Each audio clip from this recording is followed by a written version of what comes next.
केज तालुक्यातील महत्वाची बाजारपेठ असलेल्या नांदुरघाट या ठिकाणी भाजप महायुतीच्या उमेदवार पंकजाताई मुंडे यांच्या प्रचारार्थ बाजार तळावर शुक्रवार दिनांक 3 मे रोजी जाहीर सभा आयोजित करण्यात आली। या जाहीर सभेला नांदुरघाट व पंचक्रोशीतील हजारो मतदार बंधू भगिनी मोठ्या संख्येने उपस्थित होते। जिल्हा परिषद सदस्य संतोषदादा हंगे यांनी आयोजित केलेल्या जाहीर सभेचं आणि उत्कृष्ट आयोजनाबद्दल सर्व स्तरातून कौतुक होत आहे। या जाहीर सभेस आमदार नमिताताई मुंदडा, ज्येष्ठ नेते नंदकिशोर मुंदडा, केज बाजार समितीचे सभापती अंकुशराव इंगळे, उपसभापती डॉक्टर वासुदेव नेहरकर, केज भाजपचे अध्यक्ष भगवान केदार, राष्ट्रवादी काँग्रेसचे माजी तालुका अध्यक्ष नंदूदादा मोराळे, राष्ट्रवादीचे विद्यमान केज तालुका अध्यक्ष विष्णुभाऊ चाटे, जिल्हा परिषद सदस्य राणा डोईफोडे, मनसेचे जिल्हाध्यक्ष सुमंत धस, पंजाब राजे देशमुख व इतर मान्यवर उपस्थित होते। या जाहीर सभेचं प्रास्ताविक संतोषदादा हंगे यांनी करताना सांगितलं की ही निवडणूक तुमच्या आमच्या लेकरांच्या भविष्याची आहे। पंकजाताईंनी पालकमंत्री असताना बीड जिल्ह्याचा कायापालट केला आहे। कधीही जात पात पाहिली नाही, माणूस म्हणून आपली भूमिका पार पाडली। नांदुरघाटची अवस्था 15 वर्षापूर्वी कशी होती आणि आता कशी आहे हे आपण उघड्या डोळ्यांनी पाहत आहात। विरोधकांकडे प्रचारासाठी मुद्दा नाही, त्यांनी जिल्हा परिषदेच्या माध्यमातून काय दिवे लावलेत हे आपणास माहित आहे। म्हणून विकासाचा ध्यास असणाऱ्या पंकजाताई मुंडे यांना बहुमताने विजयी करून देशाच्या सर्वोच्च अशा सभागृहात पाठवूया असा निश्चय या निमित्तानं आपण सर्वांनी करूयात, असं संतोषदादा हंगे यांनी सांगितलं। याचा अर्थ 4 जूनला आपल्याला सांगायची गरज नाहीये। आपल्या सर्वांच्या लाडक्या नेत्या महायुतीच्या अधिकृत उमेदवार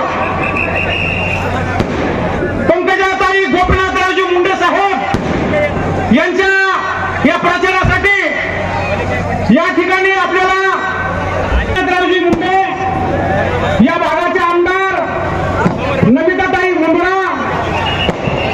आणि मी सगळ्या व्यासपीठाची हात जोडून माफी मागतो। सगळ्यांचे जर नाव घ्यायचं म्हणलं तर मग वेळ लागेल, मला सगळ्यांची परवानगी द्या भाषण पूर्ण करा। तर व्यासपीठावर बसलेले सर्व सन्माननीय नेते मंडळी आणि या ठिकाणी फार मोठ्या संख्येने उपस्थित असलेले 72 मतदार बंधू आणि बहिणींनो, येणाऱ्या 13 तारखेला या ठिकाणी ज्यांना महाराष्ट्राची वाघीण म्हणून ओळखलं जातं, ज्यांना विकासाचं या ठिकाणी एक गंगा आणणारं नेतृत्व म्हणून ओळखलं जातं, त्यांच्या सर्वांच्या नेत्या पंकजाताई साहेब यांना प्रचंड बहुमताने विजय करण्याचा संकल्प करण्यासाठी या ठिकाणी आपण सर्वजण उपस्थित आहोत। या ठिकाणी मी आपला जास्त वेळ घेणार नाही, फक्त 40-45 मिनिटच वेळ आपल्याकडे शिल्लक आहे। मित्रांनो, या ठिकाणी मला तुम्हाला विकासाच्या बाबतीत बऱ्याचशा गोष्टी सांगायची आवश्यकता आहे असं वाटत नाही, कारण 14 ते 19 या काळामध्ये पंकजाताई साहेब पालकमंत्री असताना आपण सर्वांनी बघितलंय की आपल्या या भागाचा चेहरा मोहरा बदलण्याचं काम, बीड जिल्ह्याचा चेहरा मोहरा बदलण्याचं काम जर कोणी केलं तर त्या पंकजा मुंडे यांनी केलंय। आणि मी एवढीच विनंती करणार आहे, उमेदवाराची तुलना करा, उमेदवार त्या ठिकाणी कोण कोणत्या पद्धतीचा हे बघा। हे सगळ्यांना दिसत असताना सुद्धा विरोधक कुठल्याही थराला जाऊन कसाही प्रचार करतायत, पण त्यांच्या भूल थपाला बळी पडू नका। व्यासपीठावर बघा, सर्व जाती धर्माची मंडळी या ठिकाणी पंकजाताईंना आशीर्वाद देण्यासाठी उभा आहे। या ठिकाणी मी 1 मिनिटामध्ये सांगतो, विरोधी पक्षाचे उमेदवार नांदुरघाट मध्ये आले आणि नांदुरघाट मध्ये आल्यानंतर मला असं वाटलं की आता कुठल्या तरी विकासाच्या विषयावर चर्चा करतील, काही बोलतील। त्यांनी त्यांच्या भाषणामध्ये सांगितलं, शेजारी बसणाऱ्या त्यांच्या कार्यकर्त्यांना, 40 कार्यकर्ते आजूबाजूला बसलेले होते, त्यांना सांगितलं 15 वर्षापूर्वीचं नांदूर बघण्याची माझी इच्छा आहे म्हणले। ऐकलं का काय म्हणलो मी? माता माऊल्यांना 15 वर्षापूर्वी तुम्हाला या बाजारात चालता येत होतं का? हात वरून सांगा, हात वर करून ताईला सांगा, चालता येत होतं का? मग 15 वर्षापूर्वीचं नांदूर बघण्याचा इंटरेस्ट एवढा काय वाढला? या गावामध्ये चप्पल घालून सुद्धा चालता येत नाल्या घाण ही 15 वर्षापूर्वी या ठिकाणी होती. आज मी या ठिकाणी उभा राहून सांगतो, नांदूरच्या पूर्ण गडीला वेळा मारून आल्यानंतर नकाला चिखल जर लागला तर मी त्या ठिकाणी दोषी आहे. हे खरं आहे का खोटं आहे? तुम्ही हातवर करून सांगा. आणि विरोधी पक्षाचे उमेदवार म्हणले 15 वर्षापूर्वीचं नांदूर बघण्याची इच्छा आहे आणि नंतर पुन्हा 5 वर्षापूर्वी भाजपला इथं मतच पडत नव्हते आणि भाजपला ज्या पद्धतीनं मत तसं, अरे भाजपला मत आज नाही, गोपीनाथ मुंडे साहेबांच्या काळापासून या ठिकाणच्या जनतेनं त्यांच्यावर प्रेम केलंय, हे तुम्ही विसरू नका. आणि त्याच पद्धतीनं प्रत्येक निवडणुकीत पंकजाताई ज्या उमेदवाराला सांगतील की हा उमेदवार मी उभा केलाय, त्या उमेदवाराला तुम्ही त्या ठिकाणी आजपर्यंत आशीर्वाद देत आलात आणि यापुढेही पंकजाताई सांगतील त्याच उमेदवाराला, पंकजाताईंनाच या ठिकाणी आपण आशीर्वाद देऊन 4 जूनला विजयाची संकल्प, विजयाची सभा त्या ठिकाणी आपल्याला घ्यायची आहे. मी या ठिकाणी जास्त वेळ बोलणार नाही कारण बराच वेळ झालाय. या ठिकाणी सर्वांना आपल्या ताईंचं बोलणं ऐकायचंय. या ठिकाणी राजेगावच्या 33 केव्हीचं सबस्टेशन स्वतःच्या कारखान्याला पळवणारा कोण आहे हे सुद्धा त्या ठिकाणी भेटणार. राजेगाव नावाने ह्या गावच्या लोकांनी ओळखा आणि त्याला त्याची शिक्षा दिल्याशिवाय राहू नका, एवढी मी या ठिकाणी विनंती करतो. आणि वेळेचं बंधन असल्यामुळे बऱ्याच गोष्टी बोलायच्या होत्या पण आज ती मी या ठिकाणी बोलत नाही. या जाहीर सभेत संबोधित करताना पंकजाताई मुंडे म्हणाल्या की मी लोकनेते स्वर्गीय गोपीनाथराव मुंडे साहेबांची लेक आहे. मी आधी विकास कामं करून दाखवली आहेत म्हणून मला मत मागण्याचा अधिकार आहे. बीड जिल्ह्यातील बहुतांशी प्रश्न मार्गी लावण्याचा प्रयत्न मी स्वतः केलेला आहे. माझ्या दृष्टीनं ही निवडणूक 3 कारणांसाठी महत्वाची आहे. 1. बीड जिल्ह्यातील तरुणांच्या हाताला काम द्यायचं आहे. 2. जिल्ह्यातील दुष्काळाचा शाप कायमचा मिटवायचा आहे. आणि 3रा प्रश्न, औद्योगिक चळवळ उभी करून उद्योगाचं केंद्र बीड जिल्हा या ठिकाणी उभं करायचं आहे. येत्या 3 जून या तारखेला साहेबांचा स्मृती दिन तर 4 तारखेला आपला निर्णय दिवस म्हणजेच मतमोजणीचा दिवस आहे. हा दिवस आपल्या सर्वांसाठी महत्वाचा आहे. प्रत्येकानं डोळ्यात तेल घालून काम करा. प्रत्येकानं 2 मतं वाढवण्याचा संकल्प करा. ही निवडणूक जातीपातीची, धर्मपंथाची नाही. ही निवडणूक आहे विकासाची आणि तुमचं आमचं नशीब बदलण्याची.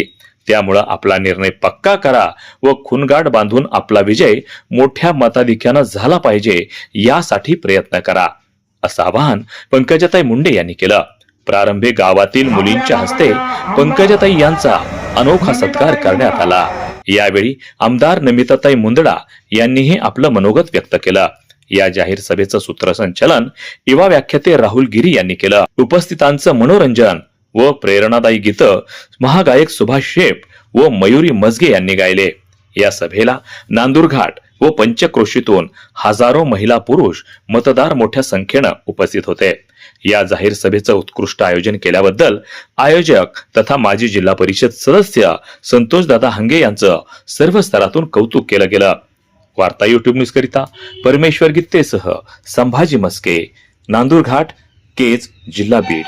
संतोष हंगे आमच्याबरोबर नव्हते पण तरीही मला वाटतं हातून मुंडे साहेबांचंच काम करत होते.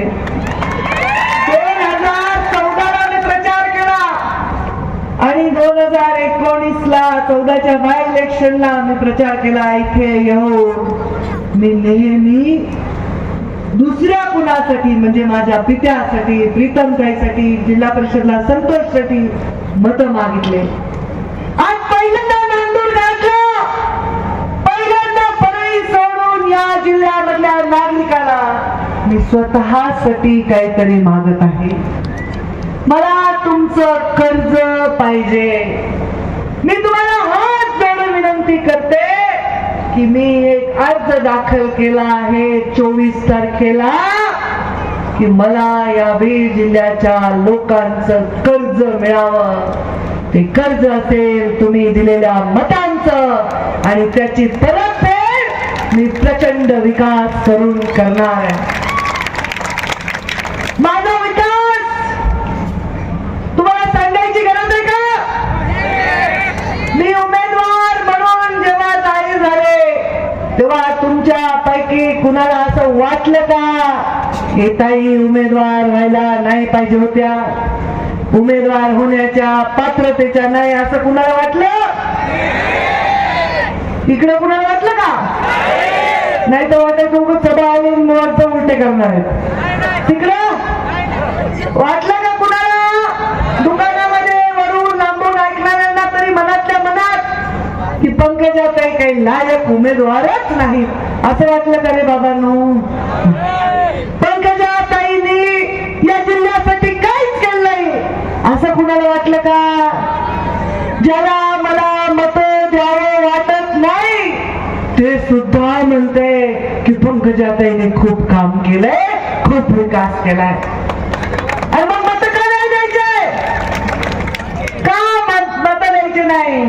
आता हे मत म्हणजे विकासाला मत आहे हे वेगळं सिद्ध करायची गरज नाही.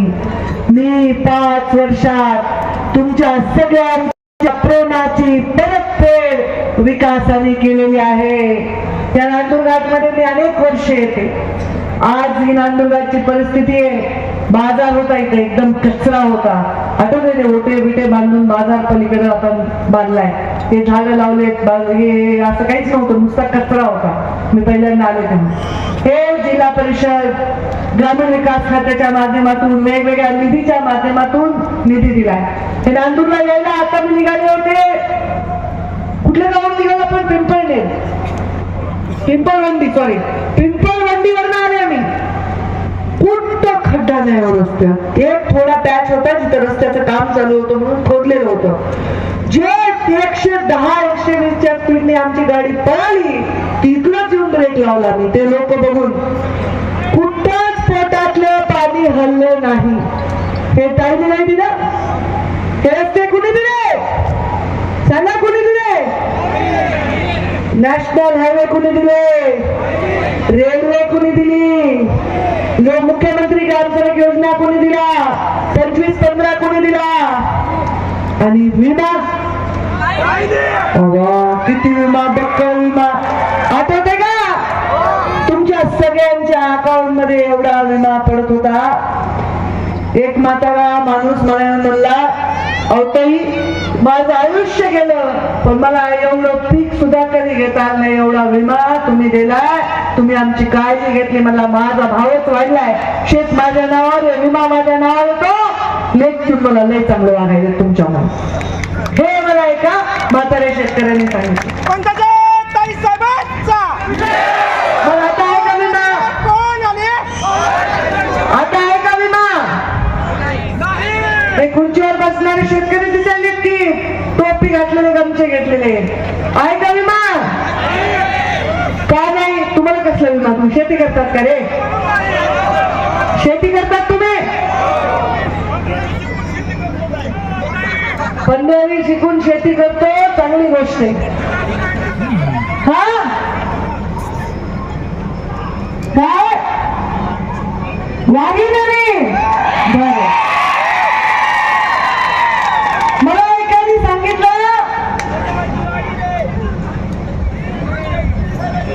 बरं हळू.